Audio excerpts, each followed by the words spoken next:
Before we get in the video, please like, make sure to subscribe,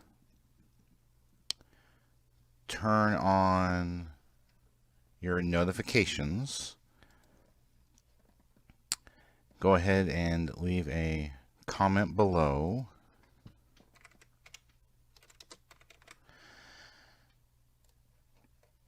and click on the How You Can Help, which brings up the Family Friendly Game website and gives you lots of ideas how you can help us.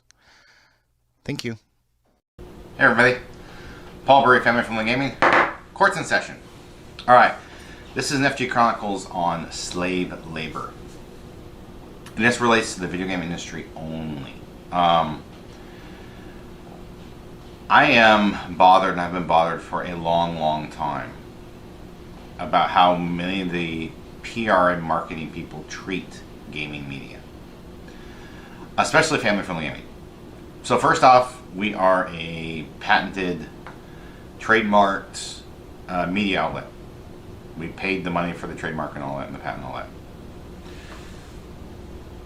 And it's bothered me. You have all these people in PR and marketing go, "Oh, we love your blog. You have such a nice blog."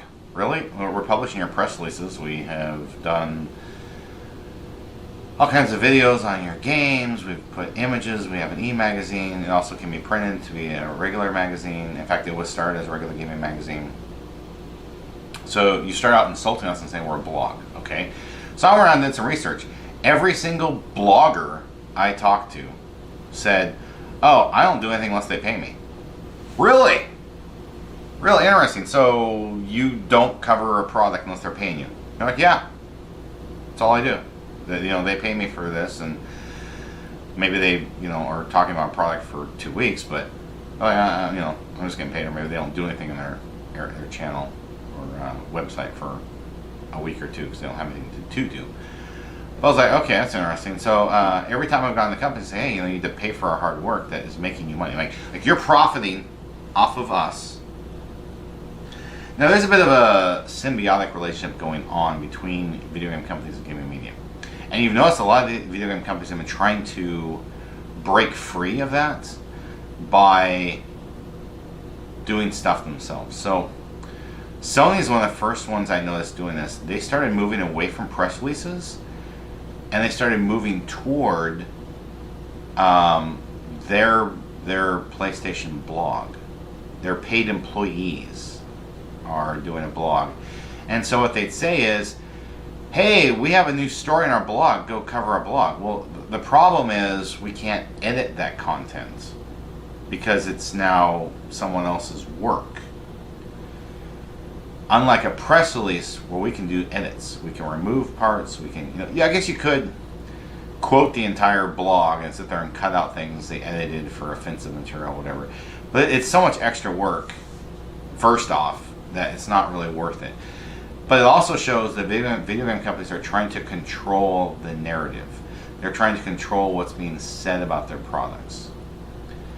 Whereas we can add something and point out, like let's say it's a Just Dance game, and we can put on there a warning, offensive lyrics. Because there's most likely something offensive in there to someone in those lyrics in those songs.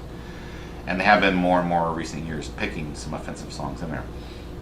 So you look at it and go, okay, they don't want us to edit anything. They want to be in complete control. And that's the thing.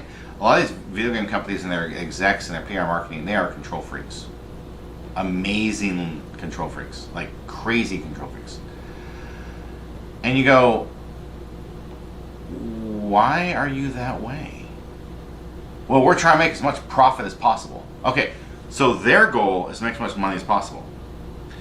That's not our goal. So understand this, that the goals don't align, and they're never going to align. We're not here to make Nintendo or Sony or Microsoft as much money as possible. That's not our goal, right?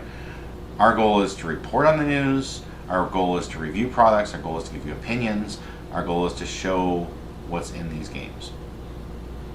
That's our goals, right? We're also, another goal we have is to point people to God. And that's something that directly conflicts with them. They want to do everything they can to avoid that. A great example is Christmas. So when we get press releases, if they put holiday whatever year, we put Christmas. We just change it. I have been at E3 and I have talked to these people over and over and over and over again, and I tell them it just causes confusion. In fact, we had a video, I'm pretty sure, called Holiday Confusion, where we're like, well, is it 4th of July? Is it Labor Day? Like, what holiday? Thanksgiving. They don't want to say Christ, so they're trying to hide that. The whole slave labor comes in when they expect us to work for them for free and not get paid for it, ultimately. And it's funny because all of these people who email press releases, they'll sit there and put their signature block. It'll say PR and marketing. So I'm like, hey, okay, cool. We just went to bat for you. We spent the money on publishing this press release for you. Let's talk about some advertisements. Let's talk about some video sponsorships. Let's talk about some ways you can return the investment we put in you that's going to make you money. How you can do something to help us back after we've already helped you first. And they're like, oh, I'm just PR. That's interesting because your signature block and your title says PR and marketing. Is your signature block a lie? Oh, no, but I just handle PR. Yeah, that doesn't make sense. Or they just don't respond. And so it dawned on me at some point that they just see us as slave labor. That we're supposed to work for them for free, make them a bunch of money, and never sit there and say boo. And they really love it if you're a fanboy of whatever product. So if you absolutely just love, I don't know, WarioWare, for example, and then they're going to be like, oh, great, yeah, here, do more work for us. And that's another thing you'll find. After you do something to help them out, to make the money, they're like, well, do more for me. Or I'll get these emails, they're like, since you published coverage on this game before, here's more work you can do on this game. You didn't pay me last time, we lost money on it, so why would I do it again? That sounds like a dumb thing to do. And they're just like, every so often, I point out to some of these companies, when they bug me, did you see my press release? Are you going to publish a press release? No, I'm not going to do it. I do have this email that I send to them where I sit there and tell them, unfortunately, there's just not enough money to pay for your work order. The way you can fix that is to have your companies advertise with us. We publish press releases of active advertisers, and we had a cut. You didn't make the cut. Sorry. We don't have the money or time to publish your press release for you. And they some of them come back like, oh, let me check with my boss and see if we can do something to help you out. Yeah. And then I never hear back. I'm like, yeah, sure. And just like the other ones who were like, oh yeah, I'm going to forward you to our marketing department and we'll get advertisements going right away. Crickets chirping for weeks and months, and then you follow up and oh yeah, I talked to them. You got some advertisements, right? No, nothing came. Let me check back, and then of course you never hear back from them again. It's like, my ancestors had a phrase for people like this. They called them fork-tongued devils. That's how most of them are. So I have come to the decision. I'm going to publish what I want, when I want, how I want. So if I wait a day or two to publish something, I wait a day or two. If I decide not to publish something, I'm not going to publish it.